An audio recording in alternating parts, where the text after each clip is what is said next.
au moyen de la foi. Le salut, c'est par la grâce au moyen de la foi. Éphésiens 2 au verset 28. Le salut, c'est par la grâce au moyen de la foi. Éphésiens 2 au verset 28.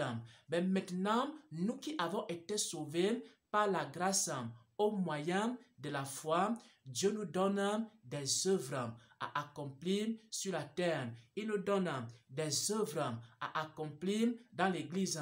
Il nous donne des œuvres à accomplir dans le corps de Christ.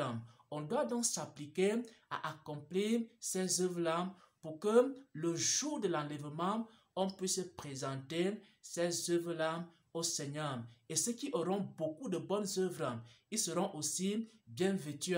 Ceux qui auront beaucoup de bonnes œuvres, leurs tenues seront avec beaucoup d'étoiles, avec beaucoup de broderies. Et ce sera de très très belles tenues. Mais ceux qui n'auront pas des œuvres, ils risquent d'avoir des tenues qui ne sont pas belles.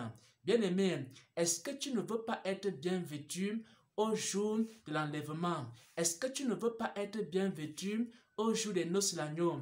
Est-ce que tu ne veux pas avoir des beaux vêtements et une belle tenue au jour de l'enlèvement? Ce qui compte, ce n'est pas simplement d'être enlevé, mais il faut aussi que le jour de l'enlèvement, que tu sois bien vêtu. Il faut aussi que le jour de l'enlèvement, que tu aies une bonne tenue. Il faut que tu fasses donc beaucoup d'œuvres, beaucoup de bonnes œuvres, selon que le Saint-Esprit te conduit, selon que le Saint-Esprit te met à cœur. Lorsque tu auras beaucoup de bonnes œuvres, alors tu auras une belle tenue devant ton Seigneur.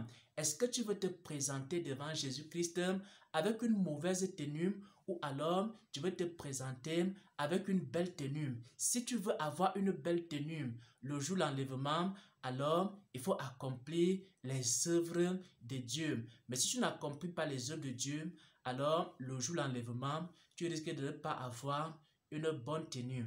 Soyez bénis, soyez fortifiés dans le Seigneur. Et n'oubliez pas, la foi sans les œuvres est morte.